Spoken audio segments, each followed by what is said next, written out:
Now, our reporter Rick Glauert, he has been following developments from the Disaster Response Center in Hualien. Rick, what can you tell us about the relief efforts? There's a lot of activity here at the Disaster Response Center at the bottom of Taroko Gorge. A busload of people who have just been saved from up in the mountains behind me just came down here and were received by the emergency response people here. We've got the army, we've got the firefighters, and we've also got teams of doctors here all working on the efforts. There's aftershocks continuing around this area. We had 2 big ones in the last hour. And this is also where people are gathering for news for people who are still left, missing and trapped in the mountains. Take a look at this.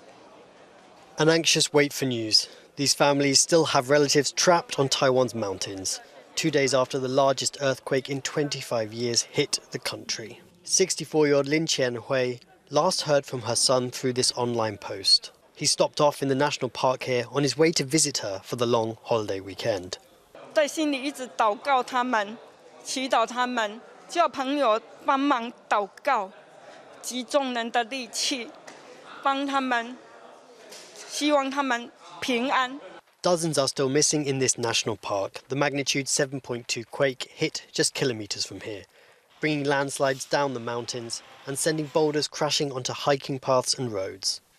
Rescuers are battling some of Taiwan's most rugged terrain. 3,000-metre-high mountains rise from very steep gorges. This natural site attracts hundreds of thousands of visitors each year, and a number of this quake's fatalities were tourists being hit by falling rocks. Rescuers have made contact with many of those stranded in the area's hotels and on its hiking trails, but others are still unaccounted for. Bad weather is making helicopter trips difficult, and the steep valleys mean drones easily lose connection. But Taiwan is no stranger to this type of disaster. Teams here train regularly for this eventuality and have recently been deployed in global disaster zones. 我觉得我们这个任务执行到目前为止呢，都还算是顺利，而且效率也不错。那我有把握这个任务是可以顺利完成的。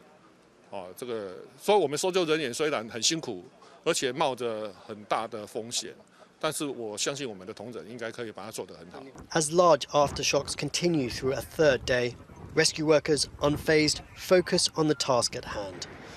They're hoping to soon clear key roads and bring more people to safety. But for these families, each minute is an agonizing wait for news of their loved ones. Quiet confidence here of professionals getting on with the job that they're trained to do. We've seen a steady stream of helicopters going up to the valley. Here, they've been delivering food to people that are trapped and also taking people down from the mountains. A little while ago, I spoke to a 64-year-old American tourist. She's been trapped in the mountains for 2 days after the car she was traveling in was hit by rocks. They smashed through her windscreen. She was taken down by helicopter this morning and will be on her way to Taipei now. So there's no let up in the efforts here to get everyone back to safety.